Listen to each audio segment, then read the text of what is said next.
Uma reflexão sobre a teoria de justiça em John Rawls. Daniel Neri da Cruz. Resumo. O presente artigo tem por pretensão esclarecer o conceito de justiça proposto pelo filósofo norte-americano John Rawls.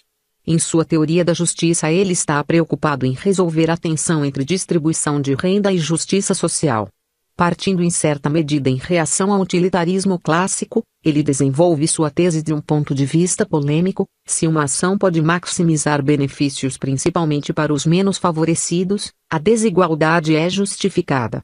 Rawls tenta esclarecer melhor isso apoiado em três conceitos básicos da sua argumentação: o de posição original, o de princípios de justiça e o de consenso sobreposto. Palavras-chave: justiça. Rawls. Sociedade. Introdução. A injustiça sempre foi um problema para aqueles que desejam o bem geral de um povo. Seja na esfera individual ou pública, a injustiça se infiltra e atinge o modo de organização das sociedades e a administração de seus bens, que são distribuídos de forma desnivelada. Em um contexto pluralista como a era contemporânea, fica ainda mais complicada a ordenação e distribuição desses bens, uma vez que temos em voga vários interesses diferenciados. Como proceder a uma distribuição justa dos bens de uma sociedade pluralista? Essa questão foi que moveu John Rawls para desenvolver uma profunda teoria da justiça nos anos 70. Esse trabalho, que está inserido em uma investigação filosófica e política, coloca em debate as questões que permeiam as diversas forças que são constituintes de uma sociedade. A proposta de Rawls está focada em localizar alguns dos principais conflitos que envolvem essas forças e dar uma alternativa para equilibrá-las. Rawls propõe uma ideia de justiça diferente da dominante. Para ele é possível compreender a teoria da justiça sobre três conceitos básicos: a posição original, os princípios de justiça e o consenso sobreposto. O recurso da posição original garante que as decisões de cada indivíduo sejam realizadas de um modo que beneficiem a todos, desde que essa decisão seja protegida sob o véu da ignorância. Os princípios da justiça são a chave para o bom ordenamento da sociedade. São eles que legitimam a sociedade democrática e garantem a harmonia entre os cidadãos, criando de forma equitativa o acesso aos bens primários, igualdade de oportunidades e o pleno exercício da liberdade. Para garantir a estabilidade entre as doutrinas divergentes e contraditórias da sociedade democrática, Rawls propõe o consenso sobreposto. Esse recurso é importante porque perante a pluralidade não pode haver uma única doutrina prevalente. A partir disso, Rawls trabalha com a ideia da diferença de uma forma diferente. As desigualdades devem ser preservadas e não extintas, desde que ordenadas de forma a trazer benefícios principalmente aos menos favorecidos. Essa sua teoria trabalha os princípios de justiça para que eles sejam válidos para todos e beneficiem todos pelo efeito da ação cooperativa geral dos grupos componentes da sociedade. Teoria da justiça. A distribuição justa dos bens de uma sociedade sempre foi um problema grave para as sociedades democráticas. A justiça posta como um bem almejado por toda a humanidade tem como tarefa principal eliminar a injustiça. A injustiça está presente em todas as áreas, seja na esfera individual ou até mesmo em instituições onde existem pessoas cujo seu papel é promover a justiça para toda a sociedade. Os bens universais que deveriam estar disponíveis para o bem de todas as pessoas estão em maior parte sob o poder de poucos, são mal distribuídos, favorecendo uma pequena parcela da população e eximindo a outra de seus direitos. A distribuição justa dos bens como saúde, educação, segurança, renda, etc. é de responsabilidade da agência de distribuição social que organiza por meio das normas todo o conjunto social. Daí, para a organização e conservação da vida humana, é necessário um conjunto de regras e instituições que possam garantir a legitimação e repartição dos bens em condições de igualdade para todos.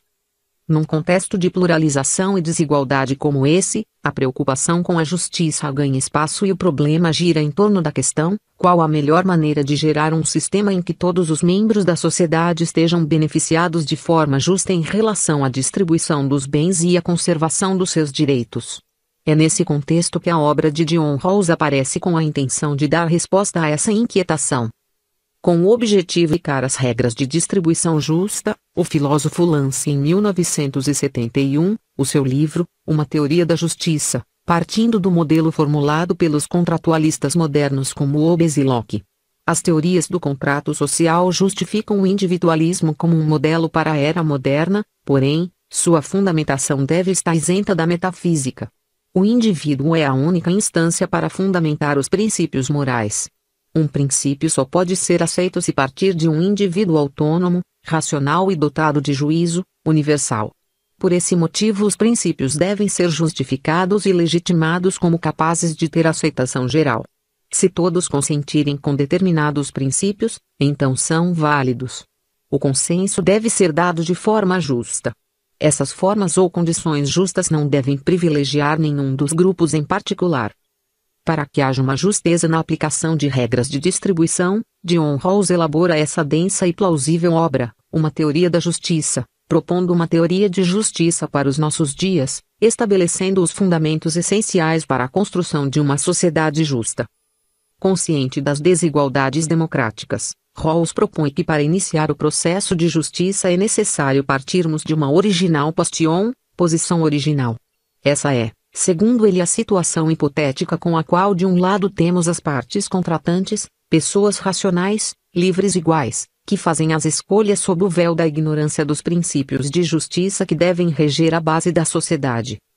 Essa estrutura básica da sociedade, segundo Rawls, traduz o modo como as instituições sociais, econômicas, políticas, sistema jurídico, forma de propriedade, estruturam sistematicamente para distribuir direitos e deveres aos cidadãos, determinando suas possíveis formas de vida, projetos e metas individuais, ideias do bem, senso de justiça. Oliveira, 2003, página 14. Rawls assume o argumento em favor da posição original justamente porque, sabendo que a sociedade é um sistema equitativo de cooperação entre os cidadãos livres e iguais que por sua vez tem suas divergentes visões morais, religiosas e filosóficas, precisa descobrir quais são os princípios que melhor podem ordenar a acessibilidade de todos aos bens.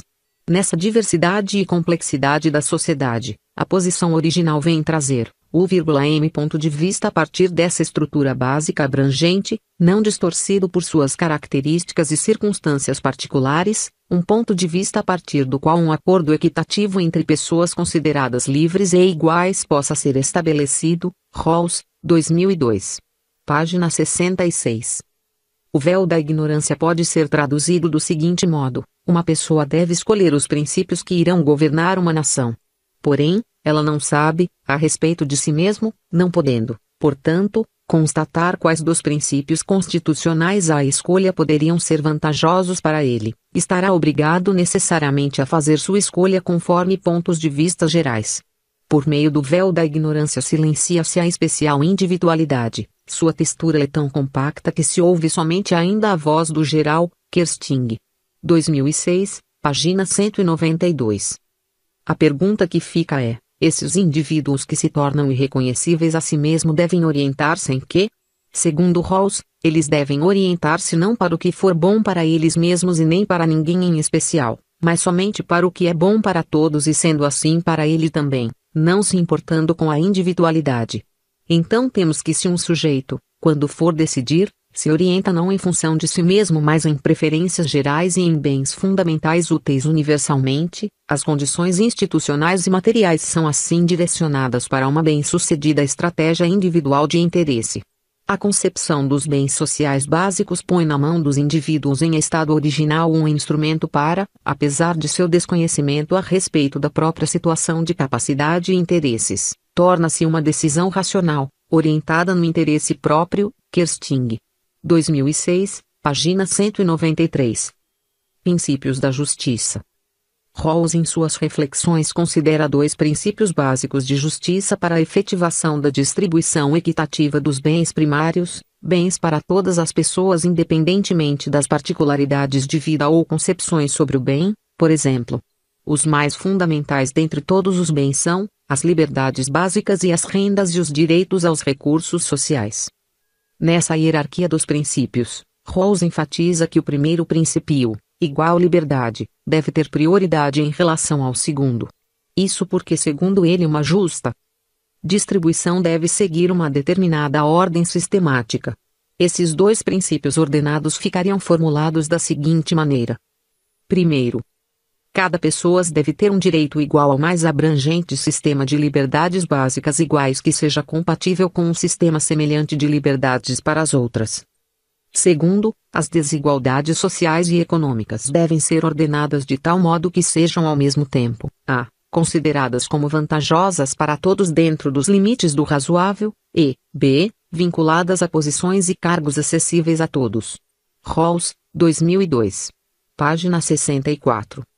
Entrando em uma reflexão mais atenta ao segundo princípio, igualdade equitativa de oportunidades, observa-se o grau polêmico que ele traz em si por se tratar também dos princípios da diferença. Na base dessa estrutura apresentada acima tem-se que as liberdades individuais não podem ser violadas. Elas devem se assegurar acima de todos os ajustes sociais que envolvem questões de oportunidades e desigualdades. Esses princípios de justiça são aplicados à estrutura básica da sociedade. Esses princípios devem ter uma aplicabilidade imparcial. Dentre tais liberdades, as mais importantes são a liberdade política, direito de votar e ocupar cargo público, a liberdade de expressão e reunião, a liberdade de consciência e de pensamento, as liberdades da pessoa, integridade pessoal, qual seja, proteção contra agressão física e psicológica, direito à propriedade privada, que não inclui a propriedade de bens produtivos, e a proteção contra a prisão e a detenção arbitrárias. Oliveira, 2003, página 19. Na abordagem do segundo princípio, Rawls já dá de cara com os desafios da justiça distributiva.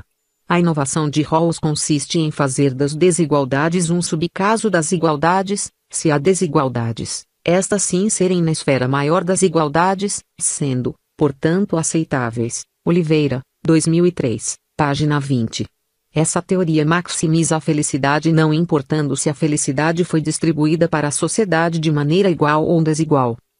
Como aceitar uma concepção assim? Vamos verificar mais atentamente a interpretação que o filósofo está propondo e tomar uma posição contra ou a favor dessa teoria. Primeiro vamos captar o que ele entende por justiça partindo do que entende por injustiça. Segundo Rawls, todos os valores sociais, liberdade e oportunidade, renda e riqueza e as bases sociais da autoestima devem ser distribuídas igualitariamente a não ser que uma distribuição desigual de um ou de todos esses valores traga vantagem para todos. A tese que o Rawls defende então é a seguinte: sabendo que todos possuem os mesmos direitos e deveres, as desigualdades, por exemplo, na riqueza são equitativas ou justas se de algum modo promovem benefícios para todos, principalmente para os menos favorecidos. A injustiça, portanto, se constitui simplesmente de desigualdades que não beneficiam a todos. Rawls, 2002. Página 66. Para tentar ser mais claro, Rawls imagina uma organização inicial hipotética na qual todos os bens primários sociais são distribuídos igualitariamente. Direitos e deveres, renda e riqueza são imparcialmente partilhados. Tendo esse estado de coisas, Rawls propõe um ponto de referência para jogarmos melhorias nele. Quer dizer, podemos imaginar que certas desigualdades de riqueza e diferença de autoridade, por exemplo, possam pôr todos em melhores condições do que a posição da organização hipotética. Sendo assim, essas condições estão de acordo com as concepções de todos. Pelo menos teoricamente, é possível que pela renúncia a algumas de suas liberdades fundamentais os homens sejam suficientemente compensados através dos ganhos econômicos e sociais resultantes. Rawls, 2002. Página 67. Nessa concepção geral de justiça segundo Rawls, não há imposição de restrições quanto aos tipos de desigualdades permissíveis. Apenas exige que a posição de todos seja melhorada. Melhorada aqui, por exemplo, se os homens em um determinado momento estivessem dispostos a renunciar certos direitos políticos quando as compensações econômicas forem significativas. Podemos nos impor um sacrifício agora por uma vantagem maior depois. Rawls, 2002, página 25. Mas isso não seria perigoso demais, sendo que estaremos colocando em risco alguns de nossos princípios? Segundo Rawls, não. Nesse sistema os dois princípios apresentados anteriormente, sendo organizados em ordem serial, não permitem permutas entre as liberdades básicas e ganhos sociais econômicos. A vantagem desse procedimento é que, desde o início, a questão das prioridades é reconhecida, e há um esforço na busca de princípios para lidar com ela. somos levados a observar todo o tempo as condições sob as quais seria razoável admitir o peso absoluto da liberdade em relação às vantagens sociais e econômicas, como definido de acordo com a ordenação serial dos dois princípios. Rawls, 2002. Página 67. Certamente, sua tese recebeu muitas críticas. Rawls foi acusado por socialistas e comunistas como um defensor de uma teoria que favorece o status quo. Comunistas como Charles Taylor, Michel Alzer, Alasdair Sandel estão de acordo que os modelos liberais como o de Rawls tendem a conceber o individualismo isolado da comunidade e de suas ideias correlatas de bem comum, tradição e contexto, tornando-se incapaz de assegurar a coesão e integração de um grupo social qualquer.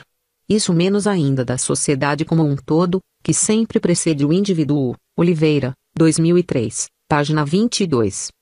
O interessante é que Rawls acata essas e outras diversas críticas e faz uma revisão em seu texto de 1971, publicando em 1993 o liberalismo político sem abandonar os princípios que norteiam sua teoria.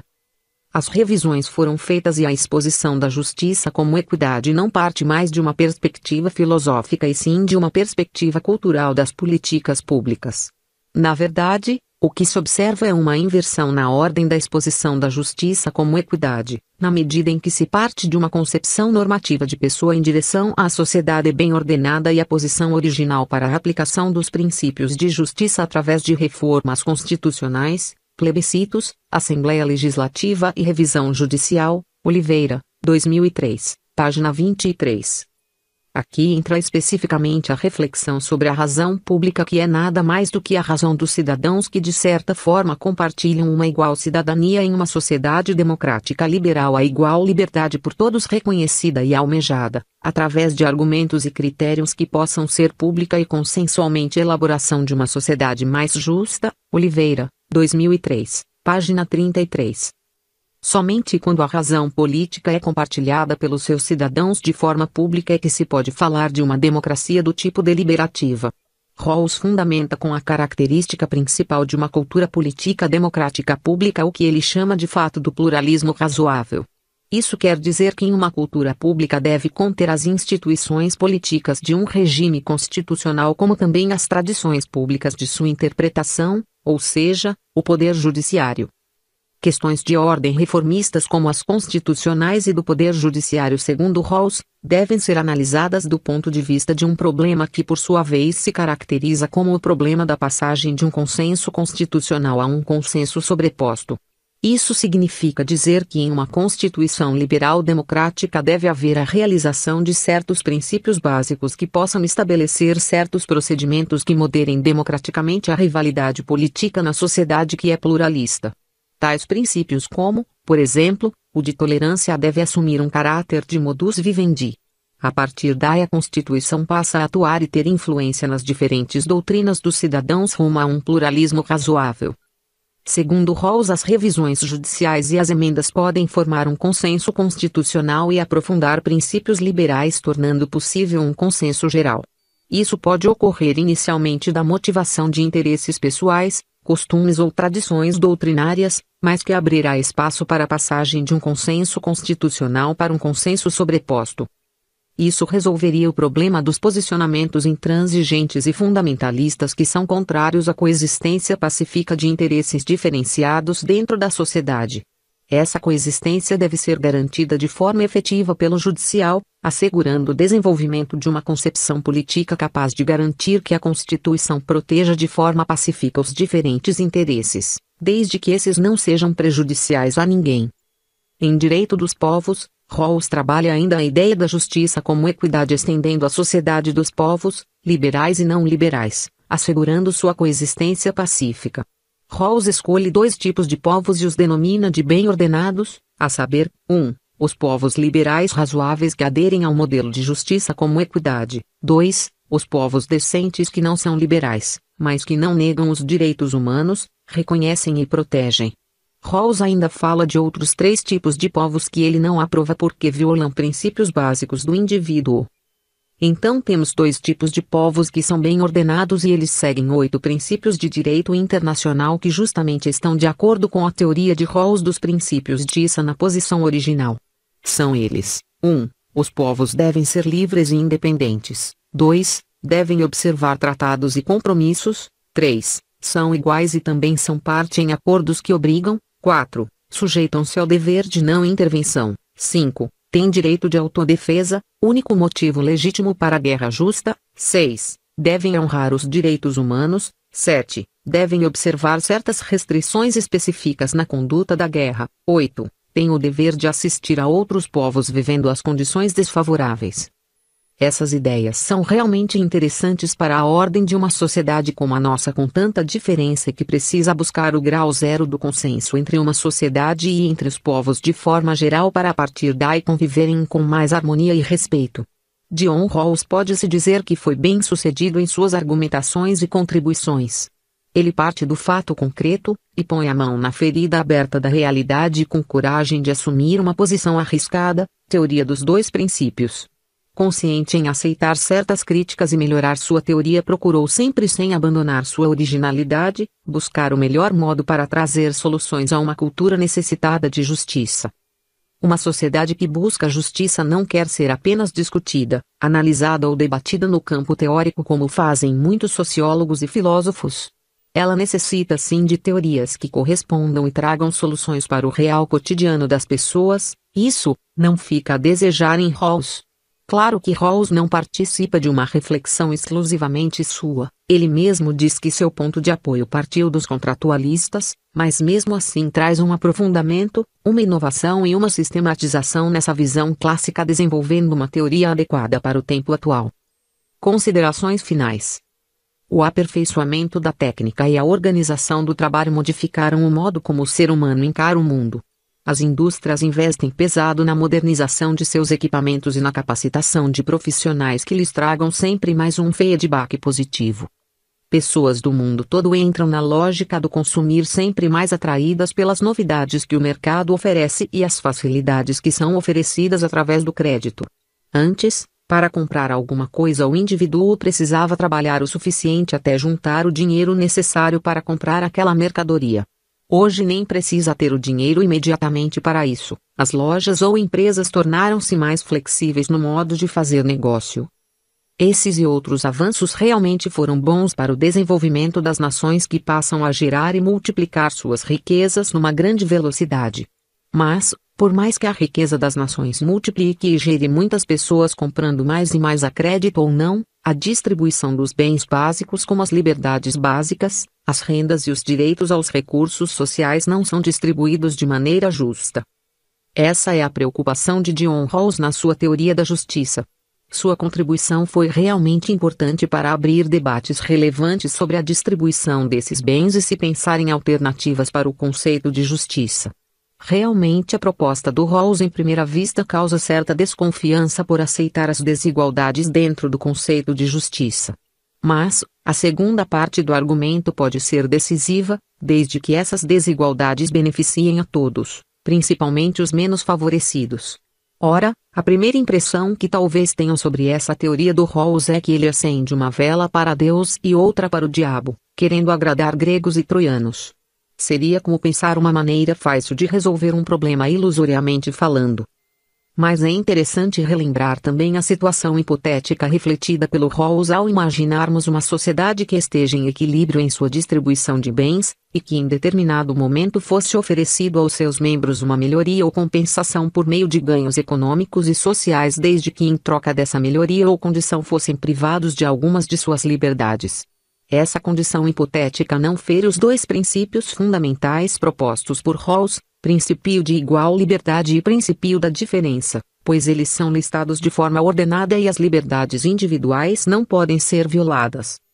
No esqueleto da argumentação de Rawls, portanto, encontra-se uma tese estruturada sobre três conceitos básicos: o recurso da posição original, que trata do modo como os sujeitos tomam suas decisões beneficiando a todos sob um véu da ignorância, os princípios de justiça que foram listados acima, e o recurso do consenso sobreposto, que garante o convívio entre as diversas visões da sociedade plural. Nesse tripé sustenta-se uma teoria de justiça baseada em um liberalismo político que, mesmo com suas controvérsias, ficou sendo uma das obras que mais contribuiu para a ética e a filosofia política contemporânea.